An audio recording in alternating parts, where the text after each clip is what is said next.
Welcome to my YouTube channel and thank you so much for tuning in and watching this video. So are you an artist and want to sell your own art, or even are you a sticker collector like myself and want to sell your designs to create stickers? Well, then this video is for you. I had to do my own research on how to start a sticker shop, so here is my own process and what I learned from experience. Let's get into the video. So first things first, before you start your sticker business, you need to have designs. So here are a few sketches that I've come up with. Try to think of anything that you are interested in, because that's gonna be really important. You're gonna wanna create a bunch of designs based off of the hobbies or interests that you have. You're going to want to take a photo of the design and then digitalize it in whatever software you prefer. So that's going to be the next step. Now that you took a photo of your sketch, you're going to want to bring it into a digital drawing software. The software that I am using is Clip Studio Paint, and I've used Clip Studio Paint for many years now and I just absolutely love it. Open and create a new file. You're going to want to make sure that your canvas size is 1080 by 1080, and then also your resolution is 300 dots per inch.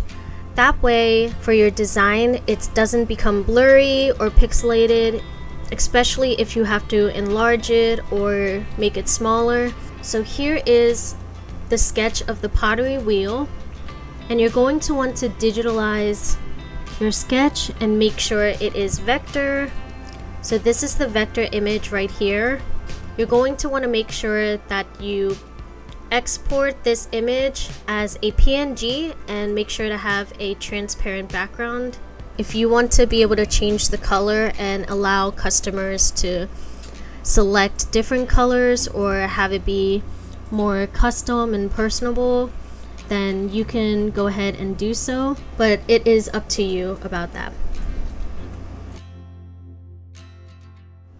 Now that you have a vector image of your design, you're going to want to bring it into a photo editing software. The software that I have is Affinity Photo, and it's a really nice software. It's basically a Photoshop replica. So one thing that you're going to want to note and make sure to have is you're going to want to make sure the background is an off-white color. So I have like a yellowish tint, because that's going to distinguish the background or the paper from your sticker, and it also helps me so then I can accurately cut the stickers as well. I also added this red border that you could see, and I did this because in the past I had some issues where the alignment was off, so then some of the stickers would get cut off. So having this border here helps me to remember and also use as reference to keep these stickers a little bit away from the edge in case I have something like that happen. Another tip is I try to make some of the stickers smaller and squeeze them into like these really odd spaces, so then that way you get the most bang for your buck with the sticker paper.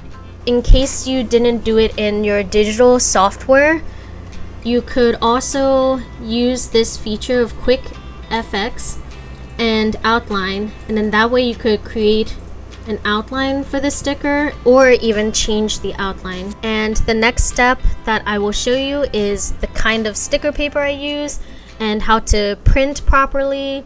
And the next step is printing your designs onto sticker paper. But before we could do that, you want to make sure you have the right materials.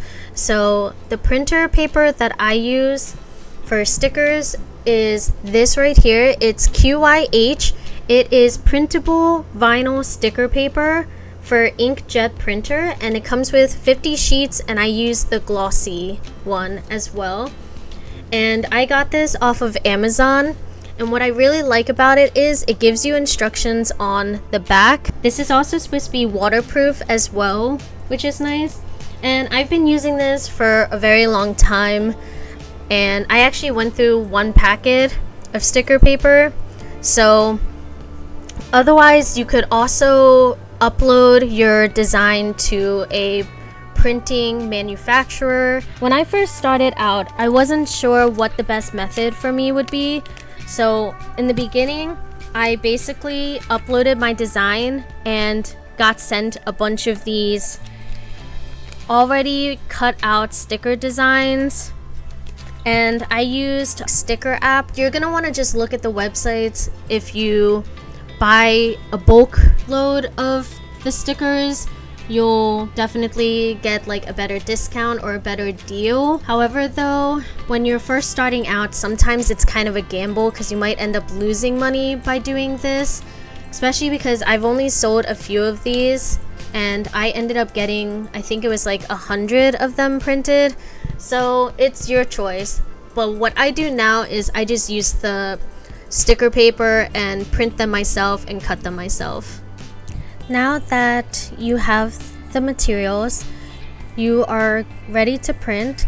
You're gonna also want to make sure that you print in RGB and even also design too. So anyways, you're gonna want to go to print and you're gonna want to go to properties, and I have it down here. I saved a printing shortcut, so then each time that I need to print stickers, I can easily just click on this.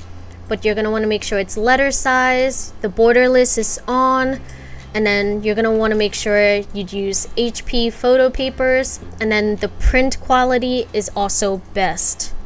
Make sure that print on both sides is turned off. So I click it, I hit OK, and then as you can see, that is the preview of what the stickers are going to look like when they come out. Now that you are ready to print, you're going to want to go ahead and grab one of the sticker sheets.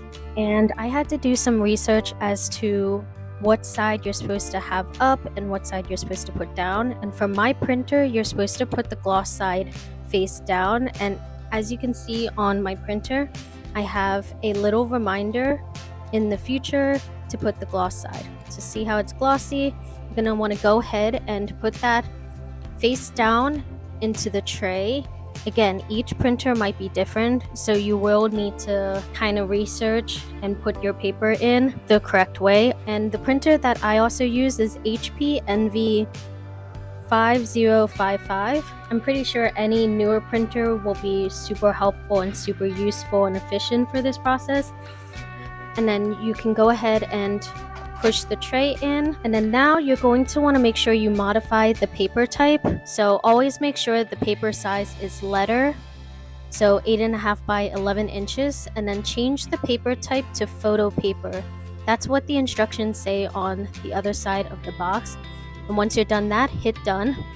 Another helpful tip is that with this printer paper for the sticker, you're going to want to work fast and efficiently, because otherwise if you take it out and you kind of leave it out for a period of time, the paper itself will start to curl up.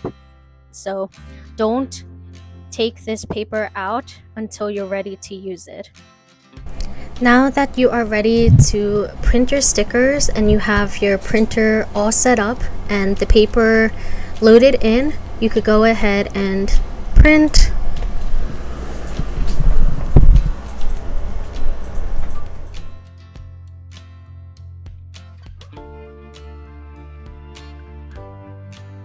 Here is the sticker paper sheet that I just printed out.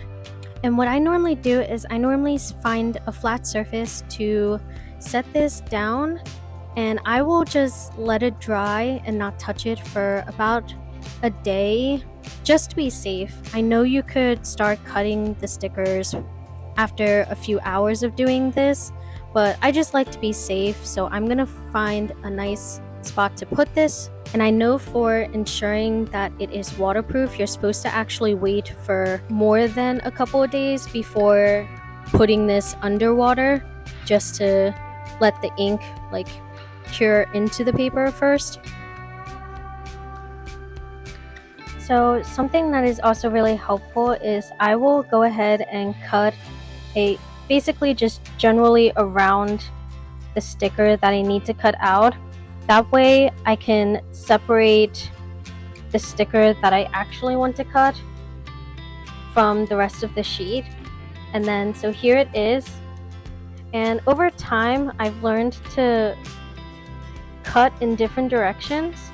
So for instance, I will start cutting on one side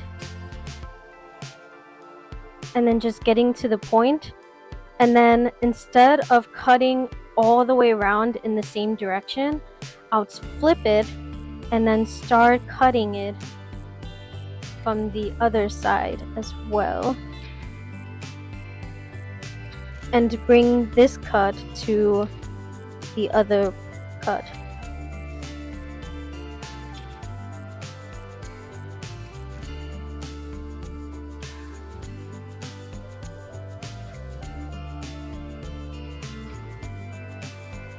So see, and then now it's just about like refining it a little bit, so making this more rounded. There. And then I will go ahead and start the other side. So when you're cutting these stickers, just take your time, don't rush it. I also personally find the cutting process very therapeutic for some reason as well. This isn't going to be a forever thing. I hope to eventually upgrade to a cutting machine because some of my newer designs are a little bit more intricate and they're a lot more difficult to cut. I have to really take my time and do it slowly.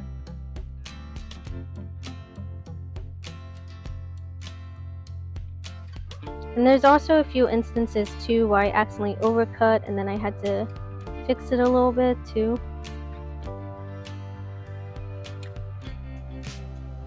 So just gonna round this part out a little bit more.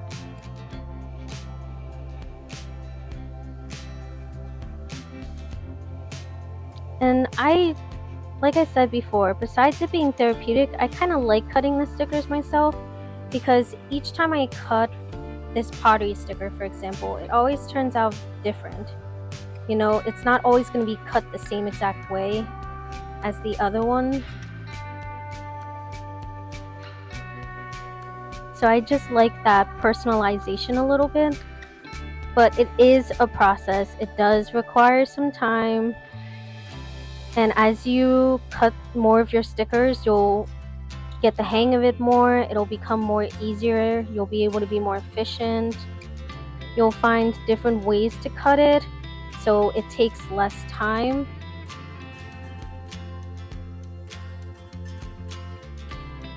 And I've cut this pottery sticker for so many times that I've been able to just do it a lot faster.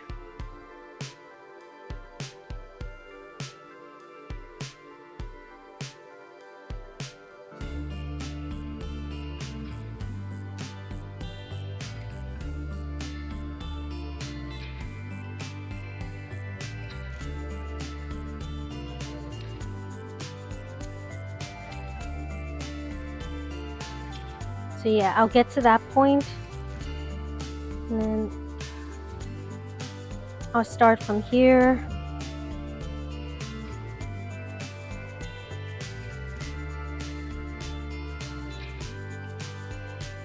And then cut it and bring it to meet again the other point.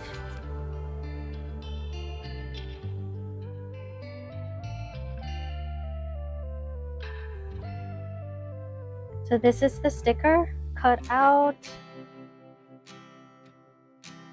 Once you receive an order, you're going to want to grab an envelope.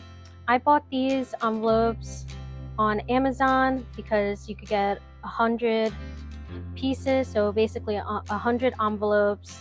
I forget how much they were, but they were definitely a lot cheaper to buy in bulk compared to going to the store and getting maybe a 20 pack. And I also have these like thank you notes. I always have some extra envelopes already stamped So then if I'm in a rush, I could quickly, add the address for the customer and then also my business address. I have some business cards as well that I put in addition to the thank you note. And then I also got a huge bulk pack of stamps. I got these on Etsy because there are some places and some sellers that sell stamps. So I got these guys. I think I got 100 of them for like $32 or something, which I think is a pretty good deal. And I just stock up on these. Another thing that I do is I stamp the back of the envelopes with a thank you note. This I actually made myself, and I've done it on all of my pre-made envelopes. That way it's just easy to grab and I could just quickly put the sticker in and ship it off. The unfortunate thing is, since I ship them in an envelope, I don't provide a tracking number because that would require an additional cost. So I just ship it in an envelope. Sometimes I'll ship a few samples as well as a thank you. And unfortunately, it seems like there's some good times, some bad times. Sometimes the orders end up being delayed, but so far everyone that I have shipped my stickers to, they have received their order. I really hope that this video was super helpful, and if it was, please subscribe to my YouTube channel, like this video, and also comment below if there's any questions that I didn't answer or any other video tutorials that you would like me to do. Please comment below because I would love to create these video tutorials for you and also be helpful and knowledgeable with your journey and your experience as an artist. And yeah, thank you so much for checking out this video. I hope you have a great day or evening whenever you're watching this video. Bye!